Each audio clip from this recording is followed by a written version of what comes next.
June 15, 1933. St. Paul, Minnesota. 12:45 p.m. The air is suffocating.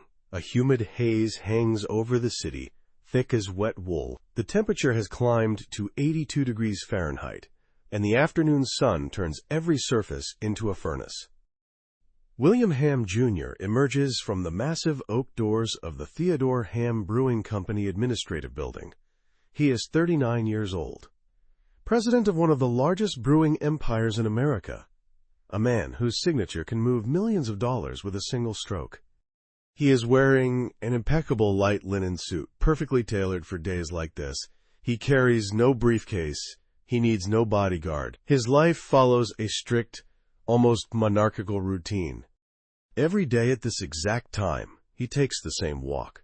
From his office to his family mansion on Greenbrier Hill. Just a few hundred meters. Lunch awaits him there, prepared by staff who have served his family for decades. This walk is more than habit. It is a symbol. He moves across land that effectively belongs to his family, past buildings bearing his name, past 700 workers who busy themselves with crates of recently legalized beer, never daring to interrupt him. He feels absolutely safe. At the intersection of Minnehaha Avenue and Greenbrier Street, just 12 steps from the sidewalk, a black Hudson sedan pulls smoothly to the curb. The engine purrs quietly, almost inaudibly. The windows are rolled down. William stops. He expects someone he knows wants to greet him. A young man steps out, slender, pale. A polite smile plays on his lips. He does not draw a weapon. He does not shout. He simply steps forward and extends his hand for a handshake, as if greeting an old business partner. "Mr. Hamm?" The voice is calm, almost respectful. William nods. The instinct of a gentleman acts faster than the instinct of self-preservation. He extends his palm in response. When their skin touches, reality breaks. The stranger's grip turns iron. The polite smile vanishes, replaced by something cold and calculating. This is Alvin Karpus, a man known in the criminal underworld by the nickname Creepy. He yanks the millionaire toward himself with shocking force. The rear doors of the Hudson fly open. Two large men explode onto the scorching asphalt. One of them is Arthur Barker, known as Doc, the most ruthless member of the Barker-Karpus gang. They grab the heir to the beer empire by the belt and neck, lifting his feet off the ground. Hamm tries to inhale, to scream, but a brutal blow to his solar plexus knocks every ounce of air from his lungs. He is thrown onto the floor of the back seat. His face presses into the dusty mat, reeking of gasoline and old leather. Someone pulls a dense white canvas sack over his head. The world goes black. "Keep quiet, or I'll blow your brains out." The voice is right at his ear. The click of a .45 caliber revolver hammer being cocked punctuates the threat. The door slams with a heavy metallic thud. The driver floors the accelerator. The black Hudson peels out, tires screaming against hot pavement, leaving black rubber scars on the intersection. Witnesses frozen on the sidewalk do not even have time to understand what has happened. The entire sequence, from the handshake to the car vanishing around the corner, takes less than 45 seconds. 45 seconds to destroy an empire. At 12:46 p.m., something greater than a kidnapping occurred in St. Paul. At that moment, an illusion shattered. For decades, this city had operated under a unique, corrupt bargain, the O'Connor system, named after Police Chief John O'Connor. The unspoken pact was simple. Criminals from across America could find refuge here, spend their money, live in hotels and apartments, provided they committed no crimes within city limits. Gangsters and tycoons walked the same streets, separated by an invisible wall of mutual neutrality. The Barker-Karpus gang had just driven through that wall in a black Hudson. While the car speeds north toward the Wisconsin state line, William Hamm Jr. lies on the floor, suffocating inside the stifling sack. 60 seconds ago, he was the king of St. Paul, heir to a dynasty built on water, barley, and German engineering. A man whose daily routine was protected by wealth, by tradition, by an entire corrupt system designed to shield men like him. Now he is cargo, merchandise. The kidnappers will demand $100,000 in cash, roughly $2.5 million in today's money, but that sum means something else entirely. It represents more than the ransom for one man's life. It represents nearly 5 years of wages for a single worker in the brewery he just left, the brewery where 700 men toil in heat and dust and deafening noise, producing the wealth that built the fortress William believed would protect him forever. If you enjoy deep investigations into Gilded Age architecture and the dark machinery hidden beneath American dynasties, please like and subscribe, because this story is about to take you into caves you have never seen, into betrayals no history book mentions, and into the moment when forensic science changed criminal justice forever. But to understand why William Hamm specifically became the target that shattered an entire era's criminal truce, we need to go back. Not to the kidnapping, not even to his birth.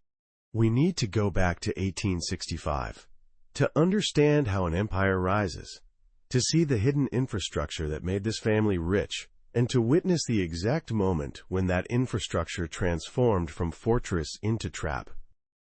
Because the real story is not the 45 seconds of violence on a St. Paul street corner. The real story is buried 60 feet underground, carved into sandstone, invisible to everyone who walked above it for nearly 7 decades. 1865, Baden, Germany. A 24-year-old butcher boards a ship to America. His name is Theodore Hamm. He carries no romantic dreams of freedom or opportunity. He carries a ledger. A man who tracks debts. This is where the fortune begins. Not with ambition, with collection. By 1933, that butcher's legacy has grown into an industrial empire. The Theodore Hamm Brewing Company dominates the skyline of eastern St. Paul. Red brick buildings stretch across entire city blocks. Smokestacks pierce the sky like cathedral spires. Inside those walls, 700 men work in shifts that never stop. The sound of machinery is constant, a low industrial hum that the neighborhood has learned to ignore. William Hamm Jr. inherited this machine 3 years ago when his father died. He did not build it, he manages it. And management, for men of his class, means routine, predictability, control. That routine just ended on a street corner in 45 seconds. Inside the suffocating darkness of the canvas sack, William cannot see. He cannot breathe properly. The car bounces over rough roads, each jolt pressing his face harder into the filthy floor mat. The smell of gasoline makes him nauseous. The weight of a kidnapper's boot rests on his back, pinning him like an insect. 1 hour ago, his biggest concern was whether the new bottling line would meet production quotas. Now his biggest concern is whether he will live to see tomorrow. This is the paradox. The same wealth that built the fortress made him a target. The same routine that symbolized his power made him predictable. The same name that commanded respect from 700 workers made him worth $100,000 to men who respect nothing. Cargo, merchandise, collateral. He is no longer a man. He is a transaction waiting to close. But this transaction will cost more than money. It will cost the illusion that wealth equals safety, that brick walls equal protection, that a corrupt system designed to serve the powerful will not, eventually, devour them. The question is not whether William Hamm will survive. The question is what his survival will reveal about the machinery grinding beneath the surface of American prosperity. What did Theodore Hamm see that others missed?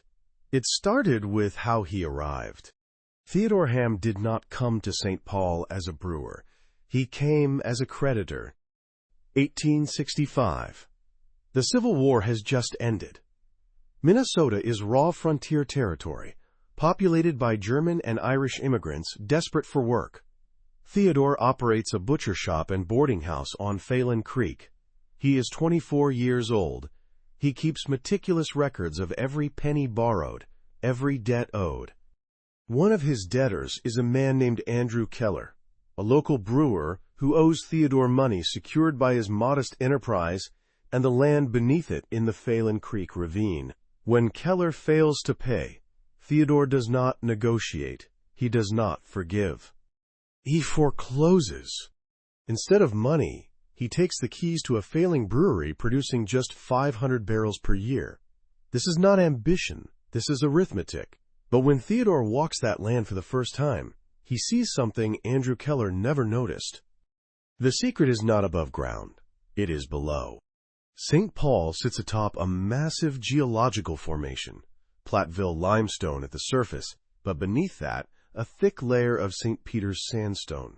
This sandstone is porous, soft, easily carved, and it has a unique thermal property. Constant temperature, 53 degrees Fahrenheit, year-round. Theodore sees what Keller missed. He does not need to buy ice. In 1865, ice is expensive. Harvesters cut massive blocks from frozen lakes in winter, pack them in sawdust, and pray they last through summer. The cost is ruinous. Most small breweries go bankrupt, paying for refrigeration. Theodore decides to dig. He hires laborers, mostly German and Irish immigrants, paying them $1 per day, roughly $32 in today's money. They descend into the earth with pickaxes, shovels, and crude blasting powder. The work is brutal. Sandstone dust fills their lungs. Cave-ins kill at least 4 men in the first 2 years. No compensation is paid to their families. This is recorded in St. Paul municipal records, but rarely mentioned in the Hamm family histories. The laborers carve out the first cave system, 20 feet deep, then 40, then 60. By 1870, the Hamm Brewing Company operates a subterranean labyrinth spanning nearly 3 city blocks. The caves are not random tunnels. They are engineered. Barrel-vaulted ceilings 8 feet high, reinforced with timber supports. Drainage channels carved into the floor to prevent flooding. Ventilation shafts connecting to the surface disguised as ordinary brick chimneys. The temperature never varies, 53 degrees, perfect for lagering, the slow fermentation process that German beer requires. While competitors waste thousands on ice that melts, Theodore uses geology, free refrigeration, infinite capacity. Competitors cannot match his prices. By 1880, Hamm produces 50,000 barrels annually. By 1890, 150,000. The brewery expands. Red brick buildings rise above the caves like a cathedral over a crypt. Smokestacks, boiler rooms, bottling lines. The complex dominates the eastern skyline of St. Paul, but the real infrastructure remains invisible. Below street level, the cave network grows to accommodate aging barrels by the thousands. Some tunnels stretch 300 feet horizontally, connecting multiple buildings without ever surfacing. Workers move through this underground city in near-total darkness. They are guided by whale oil lamps, later by gas jets, eventually by electric bulbs strung on exposed wires. The sandstone walls weep moisture constantly. The air smells of wet stone, yeast, and fermentation. Sound behaves strangely down here. Voices echo. Footsteps magnify. The constant drip of water becomes a rhythm the workers learn to ignore. These caves are Theodore's genius. They are also his dynasty's secret vulnerability. Because caves designed to hide barrels can hide other things. During Prohibition, when legal brewing ceases, these tunnels will become conduits for illegal activity. Smuggling routes, storage for contraband, meeting places for men who prefer darkness.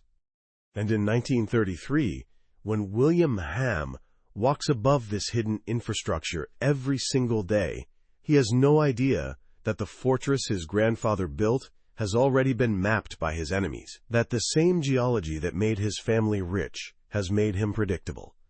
But the caves themselves, invisible to police and public alike, will become the psychological blueprint for a kidnapping plot. But that is still decades away. For now, in the 1880s, the Hamm Brewing Company is simply a success story. An immigrant who seized opportunity from debt. A man who understood that in America, survival belongs not to the strongest, but to the most calculating. Theodore Hamm calculated correctly. He dug down when others reached up. He exploited geology when others fought economics. And in doing so, he carved not just caves, but a dynasty that would dominate St. Paul for 3 generations. The question no one asked was this: what happens when the foundation you build to protect you becomes the route your enemies use to reach you? The answer will arrive in a black Hudson sedan on a humid June afternoon, 68 years later. January 16, 1920. The 18th Amendment takes effect. The constitutional ban on alcohol production, sale, and transportation is now the law of the land. The era of Prohibition begins. For most American breweries, this is a death sentence. Within 18 months, more than 1,200 breweries shut down permanently. Their copper vats are sold for scrap. Their buildings become warehouses, automotive factories, or simply decay into ruins. Entire industrial neighborhoods collapse. Workers lose jobs by the tens of thousands. The Hamm Brewing Company should have died with them. But Theodore's grandson, William Hamm Sr., makes a calculated decision. He does not surrender. He does not go underground like some competitors who pivot to bootlegging. He pivots legally. The massive industrial complex that once produced 200,000 barrels of beer annually repurposes itself overnight. The same vats that brewed lager now produce malt syrup for baking. The same bottling lines now package non-alcoholic beverages. The same workforce that knew fermentation now manufactures industrial alcohol under strict government contracts. Most importantly, the caves remain operational. The infrastructure stays intact. The capital stays liquid. This is strategic patience. The Hamms are playing a long game. They understand something most competitors do not. Prohibition is political. Politics changes. Laws reverse. The man who maintains his capacity while others dismantle theirs will dominate when reversal comes. They are correct. December 5, 1933. The 21st Amendment repeals Prohibition. Beer is legal again. But only 7 months before this victory, William Hamm Jr. finds himself suffocating in a canvas sack on the floor of a Hudson sedan. Timing is everything. When Franklin Roosevelt signs the repeal into law, the Hamm Brewing Company is ready for immediate startup. While competitors scramble to reassemble equipment they sold for pennies, Hamm trucks are already rolling. Fresh beer flows into a country that has been legally dry for 13 years. The thirst is bottomless. The profits are staggering. By June 1933, 1 month before the kidnapping, the Hamm Brewing Company is processing orders faster than production can keep pace. William Hamm Jr. is not just wealthy. He is visibly, undeniably, almost offensively wealthy in a nation drowning in poverty. The Great Depression has destroyed American prosperity. 1 in 4 workers is unemployed. Banks collapse daily. Families lose homes. Children go hungry. And yet, every day, William Hamm Jr. walks from his office to his mansion on the hill for lunch, moving through a landscape that belongs to him, past workers who depend on him, across streets named after his family. He believes this routine protects him. He believes that providing jobs, paying taxes, following laws, earns him safety. He is catastrophically wrong. The same success that should have been his shield becomes his crosshairs. The Depression has not just destroyed wealth. It has created a new category of criminal. Not the traditional gangsters who ran speakeasies and smuggled liquor. Those men played by certain rules, honored certain boundaries. The new predators honor nothing. Men like Alvin Karpist do not see William Hamm as a respectable businessman. They see him as a bank vault whose combination is written in his daily schedule. They see a man so confident in his invulnerability that he walks the same route at the same time every single day, without protection, without variation, without fear. Old money, patient money, accumulated across generations through labor in geology and strategic patience, versus new money, fast money, obtained through the barrel of a Thompson submachine gun and the cold arithmetic of ransom economics. These two philosophies, creation and seizure, are about to collide, not in a courtroom, not in a boardroom, but in 45 seconds on a sun-scorched intersection in St. Paul. The question William Hamm never asked was this: in a world where the social contract has collapsed, where desperation rewrites the rules, what good is a fortune built on order when chaos has learned your schedule? The answer is already racing north toward Wisconsin.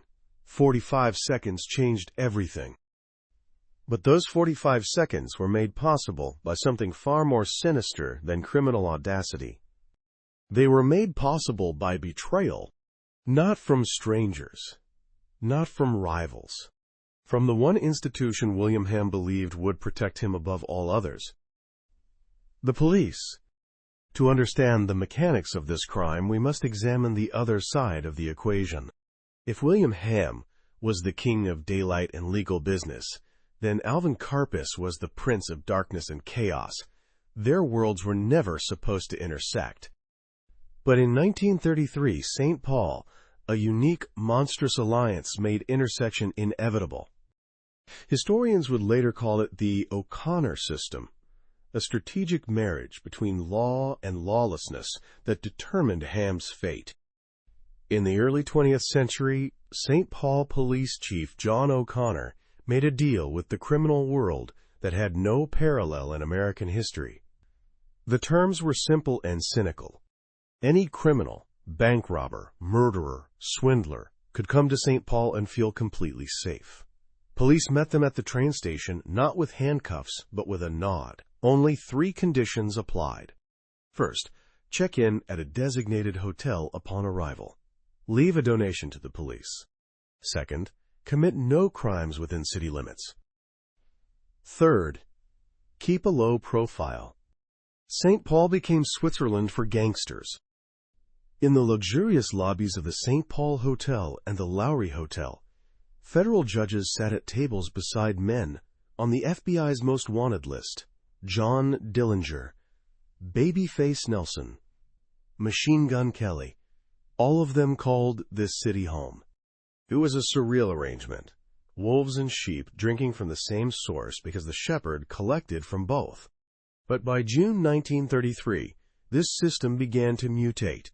Alvin Karpis, the brain of the Barker Gang, was not simply a bandit with a gun. He was a strategist with a photographic memory and icy intellect. He understood the economics of crime better than many bankers understood market economics. Karpis saw what others did not. The era of bank robberies was ending. Banks were fortifying. Security was strengthening. Depression had drained vaults dry. The risk no longer justified the reward. A new business model was needed. Kidnapping. Unlike bank robbery, where you fight safes and armed guards, kidnapping attacks the most vulnerable asset: human life. And for men like William Hamm, the price of life was astronomical. But to execute this plan, Karpis needed an insider. He needed a key to the city that would allow him to break the main taboo of the O'Connor system, to commit a crime right in St. Paul, under the nose of the police. Enter the third player, the man whose betrayal turned a street kidnapping into a state conspiracy. Thomas Archibald Brown, former St. Paul police chief, at the time of the kidnapping, head of the anti-kidnapping squad. This sounds like fiction. It is documented historical fact. The man responsible for finding kidnappers was their business partner. Tom Brown did not simply turn a blind eye to the Barker-Karpis gang's presence in the city. He actively advised them. It was Brown, the man with a badge and a gun, who pointed the gangsters directly at William Hamm. This was an alliance impossible to defeat. On one side, the brutality and operational experience of the Barker gang. Fred and Doc Barker were known for psychopathic aggression. On the other side, administrative resources and protection from Tom Brown. Brown provided information on patrol car routes. Brown guaranteed the area would be clear at the precise moment. Brown essentially sold his richest, most law-abiding citizen for a share of the ransom. The meeting of old money and new money did not happen in a bank. It happened in the shadow of corruption. Hamm was old money, predictable, slow, honest. The gang and Brown were new money, predatory, fast, utterly unscrupulous. The choice of target was not accidental. Hamm's Brewery and Mansion were not just buildings. They were monuments to stability in a world crumbling into chaos. The mansion on Greenbrier Street, where William lunched every day, was a fortress of Victorian morality. High ceilings, heavy drapes, the smell of wax and old wood. All of this created an illusion of eternity. Hamm believed his status as a captain of industry made him untouchable, a sacred cow. But here is where class psychology enters the equation, the pathology of the predator versus the complacency of the prey. Alvin Karpus was born in Montreal to Lithuanian immigrants. His father was a house painter who could barely feed his family. Karpus grew up watching men like William Hamm move through the world as if they owned it. Because they did. By age 10, Karpus was stealing. By 20, he was robbing. By 30, he had refined crime into a science. He looked at the Hamm Mansion and saw something William could never see. He saw a vault built on the backs of men who would never live in such houses. He saw routine elevated to ritual, protection mistaken for invincibility. For Karpus, Hamm's punctuality, that famous daily walk to lunch at 12:45 p.m., was not virtue. It was fatal vulnerability. Hamm walked the same route every day because he believed the world would accommodate him. Karpus saw a man so confident in his safety that he advertised his schedule like a train timetable. The calm offended him. The confidence aroused rage. This was not just robbery. This was humiliation. Karpus wanted to show that in the new America of 1933, there were no rules except the law of the strong. When he yanked William Hamm into that Hudson, he was not just seizing a hostage. He was proving that brick walls and family names meant nothing against desperation refined into strategy. The alliance of gangster brutality and police corruption created a perfect trap. They knew Hamm's route to the second. They knew he walked without guards because he trusted the O'Connor system. They knew the Hamm family would pay any amount because reputation and legacy mattered more than cash. When the door of the Black Hudson slammed shut, it was the sound of a mousetrap engineered for 6 months by America's best criminal minds working alongside those who had sworn to serve and protect. This crime went deeper than greed. It was class warfare. The Barker-Karpus gang consisted of sons of poor farmers from Oklahoma and Missouri. People cast to the margins. They looked at Hamm, walking in his white linen suit down his own street, and saw everything inaccessible to them. His calm offended them. His confidence in tomorrow aroused rage. By taking him, they did not just want $100,000. They wanted to humiliate that confidence. They wanted to demonstrate that the fortress Hamm believed protected him was actually a cage that made him visible. That the same routine that symbolized his power made him prey. The fusion of gangster brutality and police corruption gave birth to a monster against which the beer magnate had no chance. In the car speeding toward the Wisconsin state line, William Hamm Jr. did not yet know that his kidnapping was being overseen by the very man his family would soon call for help.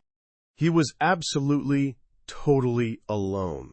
And while St. Paul prepared for the shock of the news, in a dark corner of police headquarters, Thomas Brown was perhaps already calculating his share. Looking at the map of the city he had betrayed, The shepherd had become the wolf. The protector had become the predator. And the fortress William Hamm believed in was revealed for what it truly was. Not brick and mortar keeping danger out, but a stage, perfectly lit, where the most calculating predators could watch their prey perform the same routine, day after day, until the moment came to strike. The O'Connor system did not fail William Hamm. It devoured him by design. The mansion on Greenbrier Hill stands frozen. The Black Hudson has vanished into road dust, carrying William Hamm Jr. into the unknown, a silent witness to greatness suddenly desecrated. To understand the scale of the loss, we must enter the world from which Hamm was torn. We must pass through the walls of his fortress. The Hamm Mansion at 671 Greenbrier Street and the adjacent brewery complex are not simply real estate. They are an architectural, psychological portrait of an entire dynasty, the embodiment of the German soul cast in red brick and limestone. Standing at the foot of the hill on that sweltering June day, the first thing that strikes you is the overwhelming scale. The Theodore Hamm Brewing Company does not look like a factory. It looks like a feudal castle, battlemented walls, tall, arched windows, massive smokestacks spewing white steam into blue sky. This is architecture of domination. The building speaks to every resident of St. Paul. We were here before you. We will be here after you. Climbing higher to the mansion itself, you enter a zone of ringing silence. Here, the noise of the city and the roar of production lines below transforms into a barely audible hum, like the beating of a gigantic heart. Let us mentally open the heavy front door. Inside reigns a twilight designed to protect inhabitants from summer heat. The air is dense, still. It smells of beeswax, old paper, and a faint aroma of hops that permeates the clothes of every man in the Hamm lineage. This is the smell of money. The interior is a hymn to conservatism. No flashy luxury of the Jazz Age. No gold fixtures or modernist sculptures typical of Nouveau Riche in the 1920s. Every detail here is functional and weighty. Furniture of dark oak and mahogany, brought from Europe, stands in place for decades, as if rooted to the floor. Heavy velvet drapes on windows cut off the outside world, creating a time capsule. Proceed to the dining room. This is where William was heading. The table is set with surgical precision, snow-white tablecloths starched to crispness. Silver utensils polished by servants to mirror shine lie strictly parallel. A crystal glass awaits water. A porcelain plate awaits food. This room is the center of William Hamm's universe. Here, in this strict order, his psychology is revealed. He is not an adventurer. He is a custodian, a man for whom predictability is synonymous with happiness. Every item in this room declares stability. The clock in the corner ticks the rhythm of a life unchanged since his grandfather's time. Tick, tock, tick, tock. Order, control, safety. But the true soul of this place is not in the dining room. It is deep beneath the floor on which the house stands. Under the mansion and factory stretches that network of caves carved into sandstone half a century ago. This is the subconscious of the house, dark, cool labyrinths where temperature never rises above 53 degrees Fahrenheit. There, in the darkness, in huge cypress barrels, beer matures. Millions of gallons of liquid transformed into the Hamm fortune. These caves symbolize the family foundation, labor hidden from prying eyes, patience, cold calculation. While upstairs in high-ceiling parlors society news is discussed, below in the darkness, the capital-producing machine works. In 1933, approximately 700 people work at the brewery. For comparison, this is the population of a small American town. William Hamm Jr. is not just a business owner. He is mayor of this industrial city-state. His jurisdiction is the entire hill. His power seems absolute. But let us examine the machinery that makes this power possible. The invisible architecture beneath the visible grandeur. Consider the labor force. The brewery operates 3 shifts, 24 hours daily. At any given moment, at least 200 men are on the factory floor. The highest paid are the brewmasters, German immigrants, most of them, trained in Bavaria or Baden. They earn approximately $1,800 per year, roughly $58,000 in today's money. These men control fermentation, quality, the chemical soul of the beer itself. Below them, the coopers, men who build and repair the massive wooden barrels. They earn $1,200 annually, about $38,000 today. Skilled labor, dangerous work. One slip with a barrel hoop can crush a hand.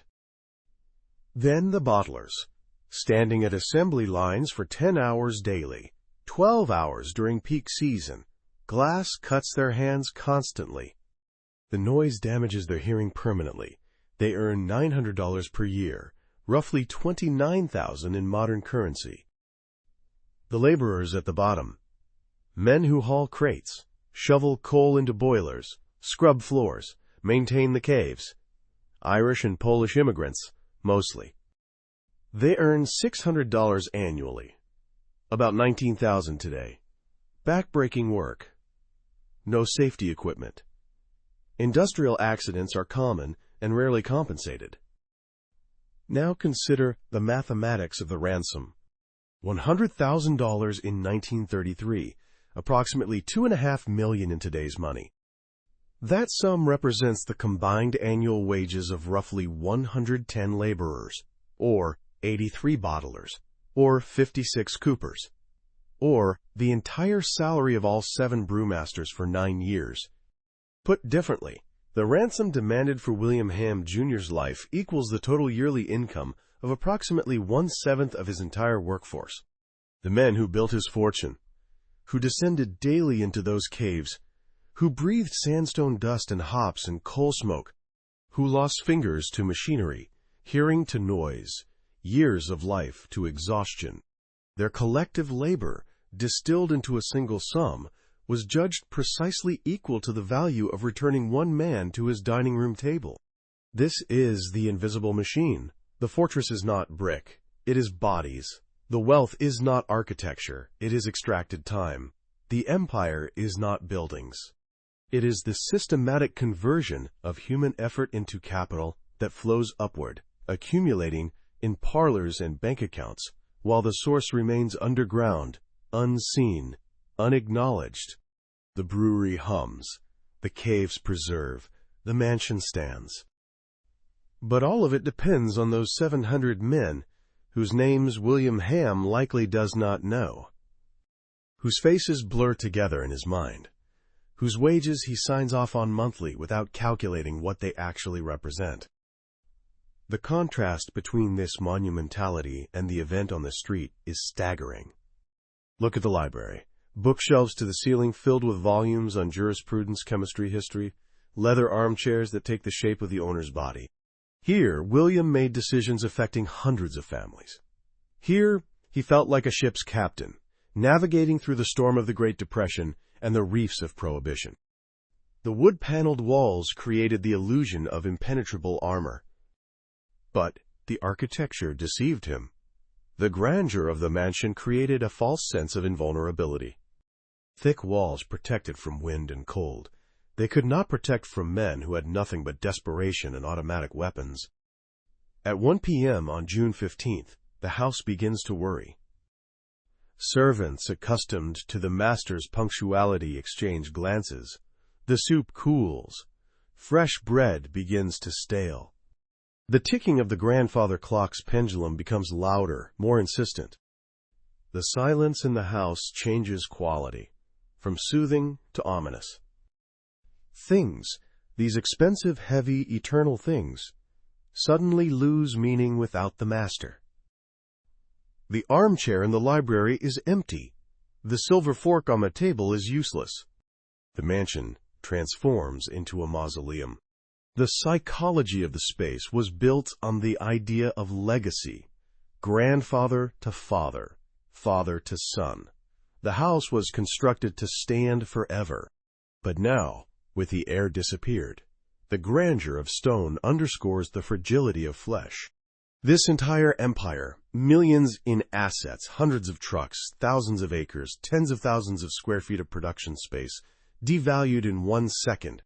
Because the fortress was never brick and limestone.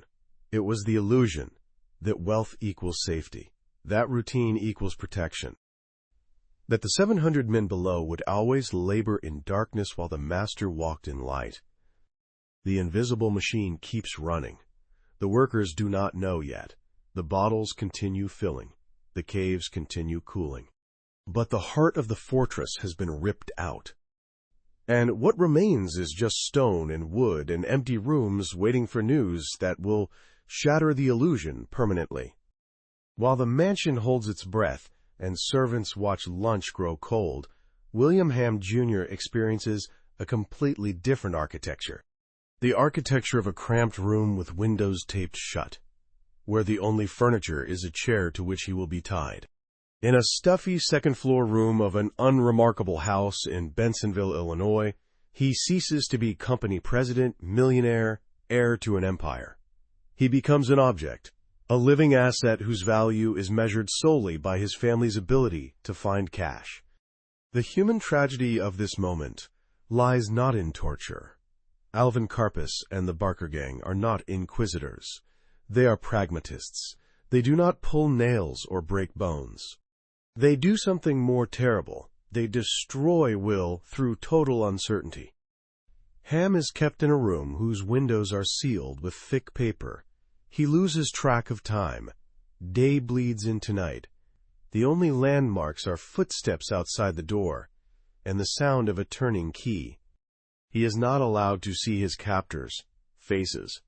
Every time the door opens, he must turn his face to the wall and pull that canvas sack over his head.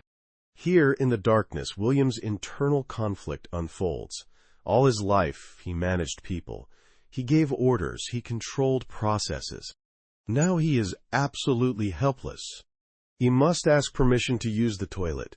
They give him food when they deem it necessary, and water when they remember. The most agonizing aspect is the psychological game played by Arthur Doc Barker. If Karpis is a cold businessman, then Doc is the embodiment of unpredictable violence. He enters the room, presses a gun barrel to Hamm's neck, and reasons aloud that it is easier to kill the hostage right now than to bother with delivering money. William hears his breathing, feels cold metal on sweaty skin, understands that this man is not bluffing. It is precisely here that moral breakdown occurs. Hamm, a man of principles, a man of law, is forced to collaborate with evil to survive. He is given paper and a fountain pen. He is ordered to write 4 notes, the first for his family, the second for his business partner, William Dunn. By signing these papers, Hamm commits an act of capitulation. He asks his family to pay criminals $100,000.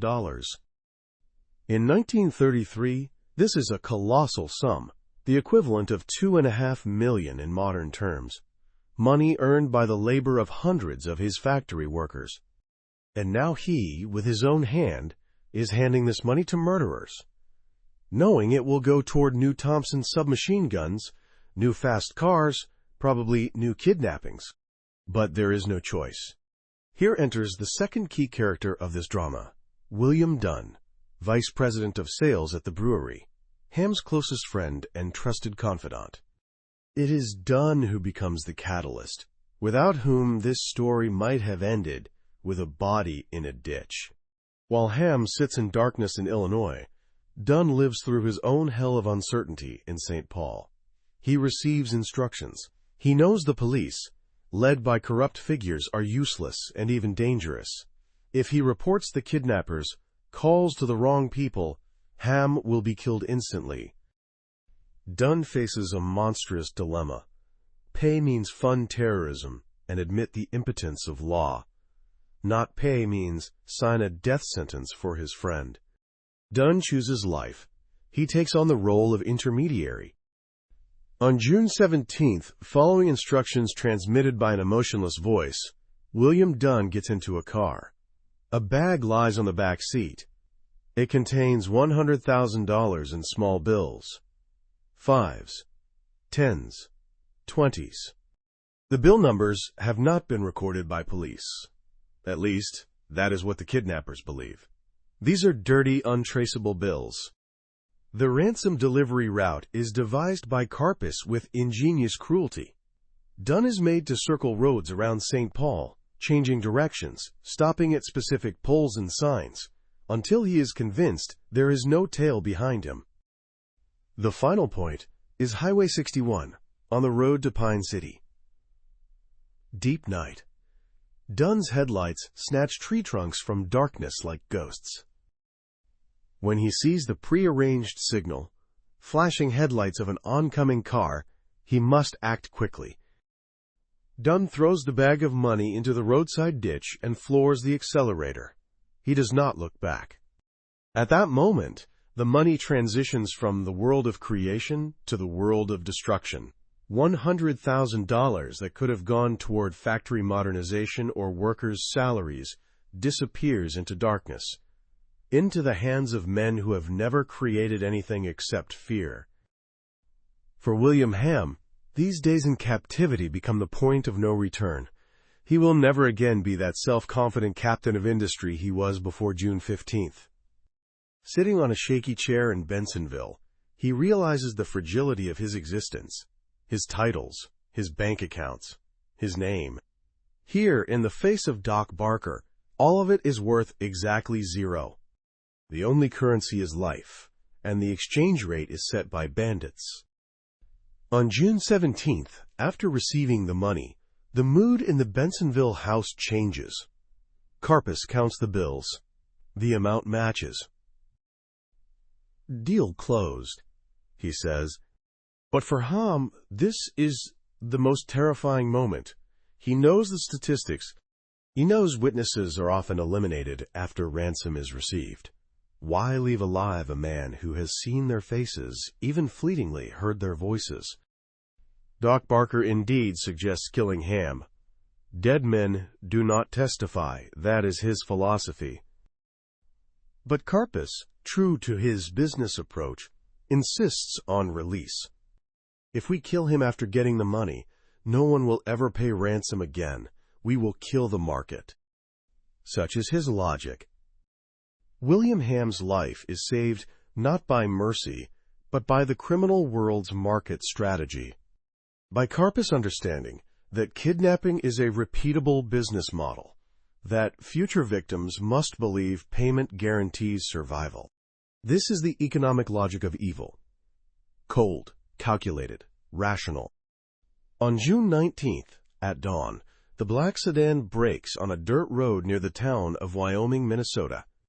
The door opens. "Get out." Hamm is shoved from the car. He falls onto grass wet with morning dew. The sack is still over his head. He lies there, afraid to move, waiting for a shot in the back. He hears the engine roar. Tires crunch on gravel. The car drives away. A minute. 2. Silence. Only birdsong. With trembling hands, William pulls the canvas sack off his head. Bright morning light hits his eyes, blinding him. He is alive. He stands, staggering from weakness and dehydration. His expensive linen suit has turned into dirty rags. His face is covered in stubble. He is alone on an empty road, 30 miles from home. But this is not the end of the story. This is only the beginning of crisis. William Hamm Jr. returns to the world of the living, but the world he returns to has changed forever. And most importantly, he does not return empty-handed. Unbeknownst to him, on the tips of his fingers and in the pores of his skin, he carries out of captivity the weapon that will soon destroy his tormentors. The moral ambivalence of this situation is absolute. The criminals win, having received the money. But it is precisely their greed and confidence in impunity that triggers a mechanism of retribution they cannot foresee. He staggers toward the nearest farm to make a phone call. He does not yet know this call will awaken not only his family, but also a man in Washington, for whom the Hamm case will become a personal war. The name of that man is J. Edgar Hoover. When William Hamm Jr. returns to his mansion on Greenbrier Street, he looks like a ghost. Physically, he is intact, except for weight loss and dehydration. But psychologically, he remains in that dark room in Illinois. The Barker Karpus gang celebrates victory. They have committed what they believe is the perfect crime. They kidnapped one of America's richest men, received $100,000 in cash, and melted into the night. No one saw their faces. No one knows where they are hiding. From the criminal world's perspective, this is a triumph. Audacity and the Thompson submachine gun decided everything. They believe they have outplayed the system. But they made one fatal mistake. They underestimated the power of the invisible. That new force is already on the move. Federal agents. Men who answer not to St. Paul's corrupt police chief, but to Washington. To a man who sees this case as his proving ground. Agents of the Bureau of Investigation, an organization that will soon become known as the FBI. At its head stands J. Edgar Hoover, ambitious, paranoid, order-obsessed. For Hoover, the Hamm case is not just another kidnapping. It is a challenge, a declaration of war against the very idea that criminals can operate with impunity across state lines. At that time, his agents do not even have the right to carry weapons without special permission. Their authority is limited to state borders. Gangsters laugh at them. Hoover needs a victory that will prove the necessity of creating a powerful federal police force. He needs a scientific precedent. The key to the solution lies in 4 sheets of paper. The very ransom demand notes that William Hamm signed with a trembling hand under the barrel of Doc Barker's pistol. These notes are sent to Washington, to the newly created forensic laboratory of the Bureau. At first glance, it is a dead end. The bandits are professionals. They worked in gloves. The standard fingerprint powder procedure yields absolutely no results. The porous fibrous paper absorbs all traces. There is nothing for powder to adhere to. It seems the criminals have foreseen everything, but they did not account for chemistry. In the FBI laboratory, experts decide to apply an experimental technology that has never been used in cases of this scale, the silver nitrate method. The principle is ingeniously simple and simultaneously incredibly complex for that time. Human sweat contains sodium chloride, ordinary table salt. When a person touches paper, even if their hands seem dry, microscopic salt particles penetrate deep into the fiber structure. The salt remains there, forever, invisible to the eye and inaccessible to powder. Bureau experts immerse the notes in a silver nitrate solution. In the darkroom of the laboratory, a chemical reaction begins. Silver ions combine with chlorine ions left by the criminals' fingers, forming silver chloride. Then comes the moment of truth. The paper is exposed to bright light. Like photographic film during development, dark reddish-brown lines begin to appear on blank sheets. From nothingness, from emptiness, patterns form. These are not simply spots. These are clear, detailed fingerprints. This is the moment of transformation, the moment when forensics transitions from the era of guesses to the era of science. Analysis shows an irrefutable match. The prints belong to Arthur Doc Barker. Traces of Alvin Karpus are also found on the paper. These brown lines on paper become the death sentence for the golden age of gangsters. For the first time in history, the FBI has material scientific evidence linking specific individuals to kidnapping, despite the absence of witnesses. No one saw the crime. No one testified. But the criminals testified against themselves. Through their sweat, through molecules they did not know they were leaving behind. But the discovery has a second, more terrifying layer. The investigation begins to uncover the abscess of corruption in St. Paul itself. Bureau agents quickly realize they are operating in a hostile environment. The local police do not simply remain inactive. They actively sabotage the investigation.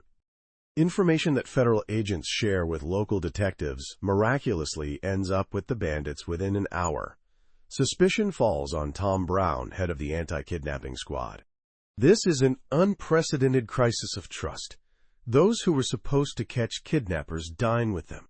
Hoover and his men realize they cannot arrest Karpis in St. Paul using local resources.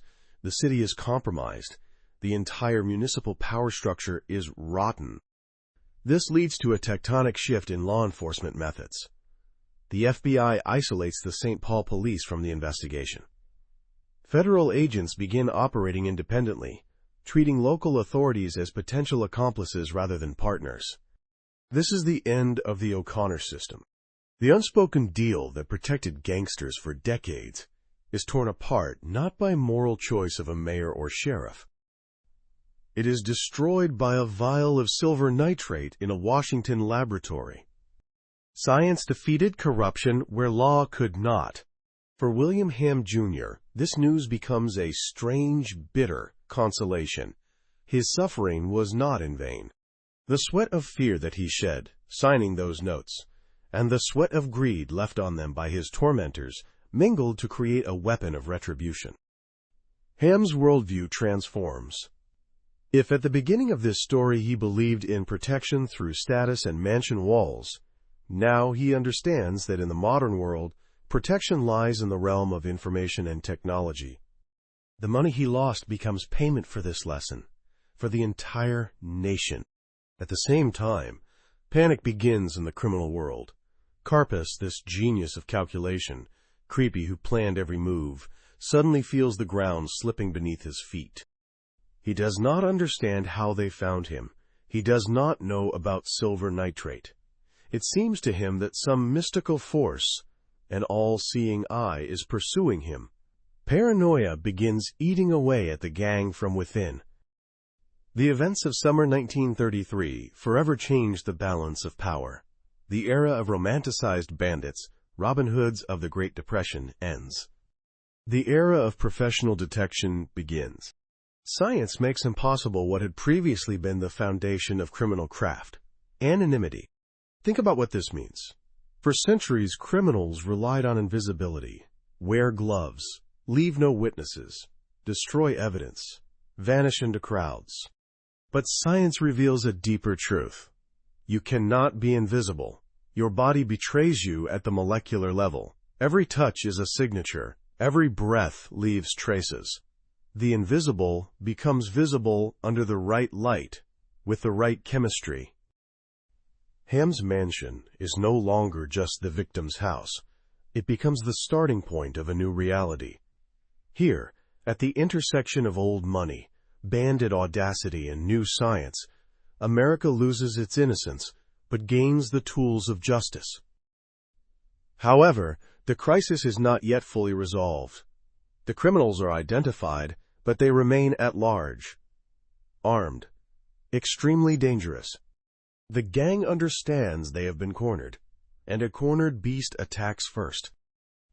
The fingerprints on Hoover's desk demand action. The hunt begins. Over the following months, the FBI pursues the Barker-Karpis gang across state lines. Federal jurisdiction, once mocked as toothless, becomes a net tightening around the criminals. They can no longer hide in corrupt cities. They can no longer rely on local protection.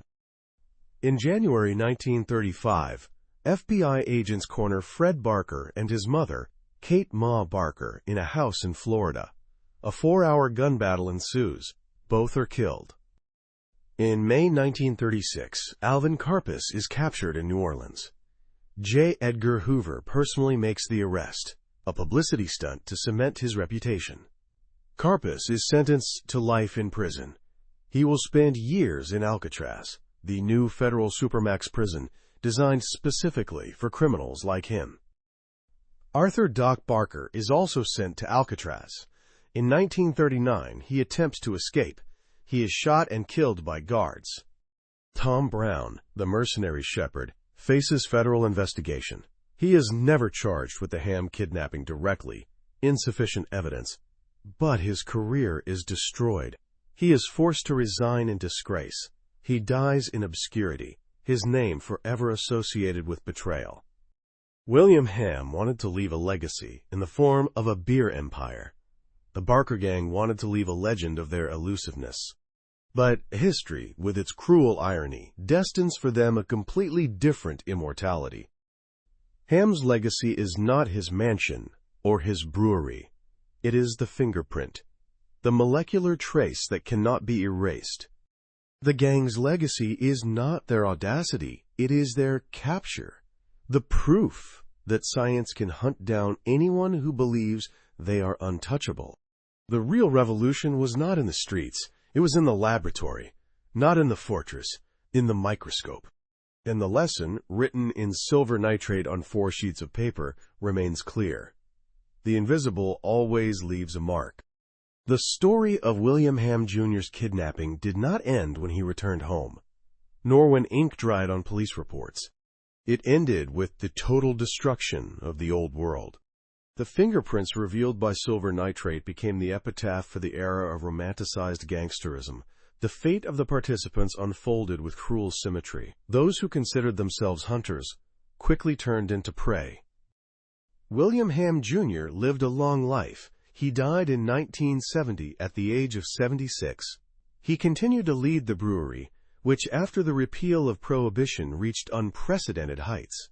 At one point, it became the 5th largest beer producer in the country. But those who knew him closely said he changed forever. The shadow of those 4 days in Bensonville never left his eyes. He built even higher walls, hired guards, but lost the main thing, the sense of security that comes to a person by right of birth. He understood that money is not armor, money is a target.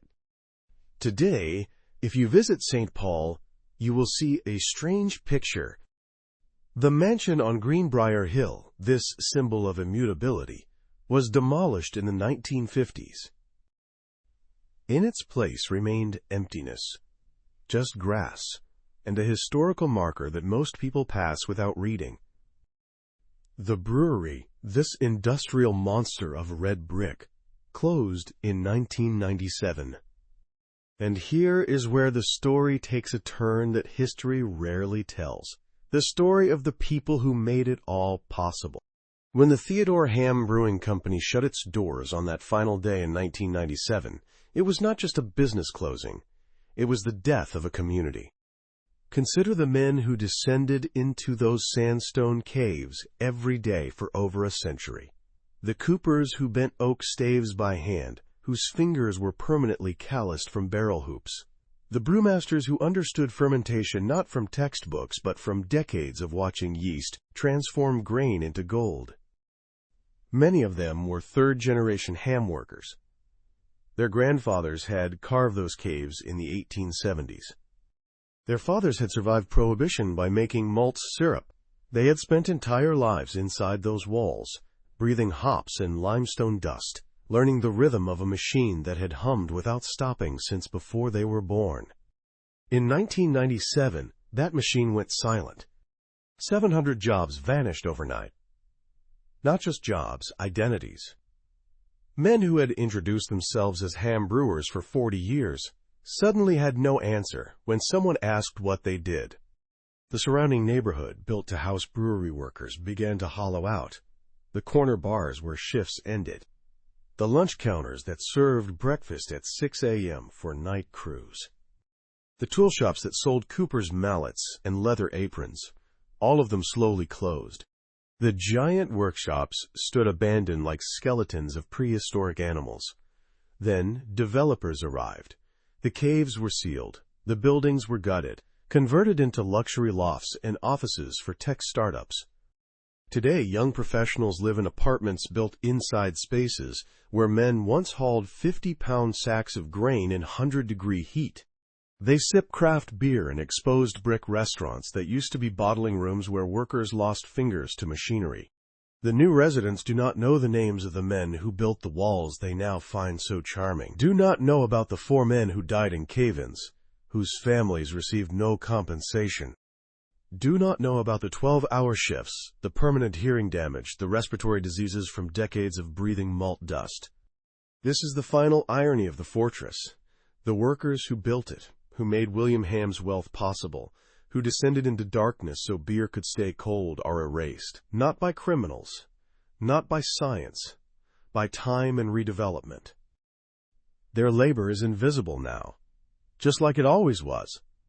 But there is one legacy of this story that remains alive today. It is not in St. Paul. It is in every police laboratory in the world, in every airport, in every smartphone you unlock with a touch of your finger. The Hamm case became a bifurcation point for humanity. It was then, in June 1933, that we stepped into the era of biometric control.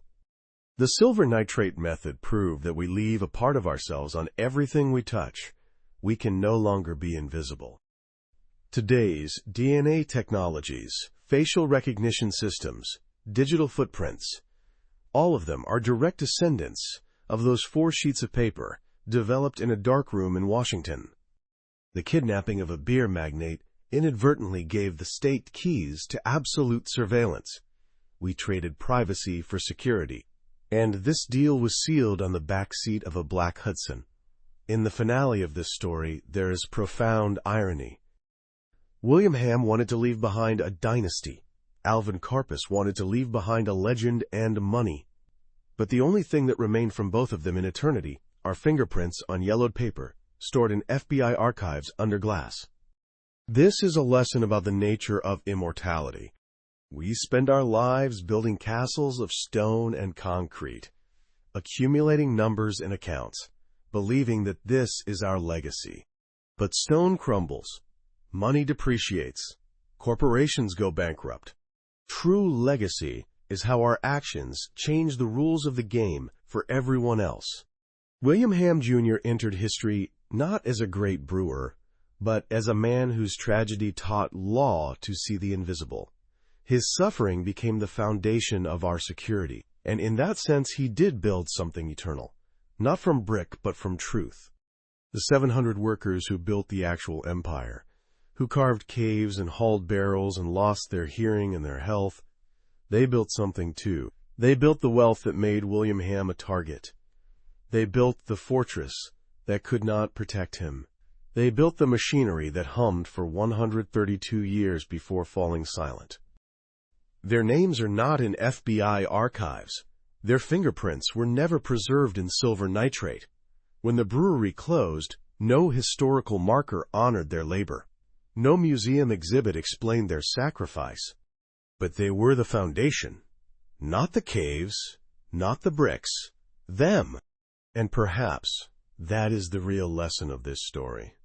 Not that wealth is fragile, not that science defeats crime, not that fortresses are illusions, but that everything we build rests on invisible hands.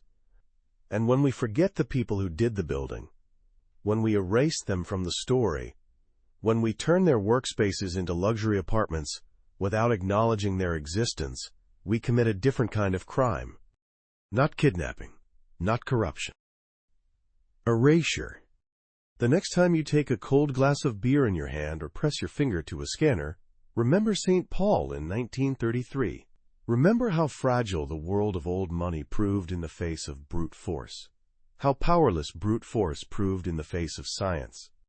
But also remember the 700. Remember the invisible machine. Remember that, before there was a fortress, there were hands that built it. In this eternal war, victory goes not to the one with more gold, nor to the one with more bullets. Victory goes to the one who knows how to read the traces we leave in the darkness. And the truest traces are not in molecules or archives. They are in the lives of the people we forget,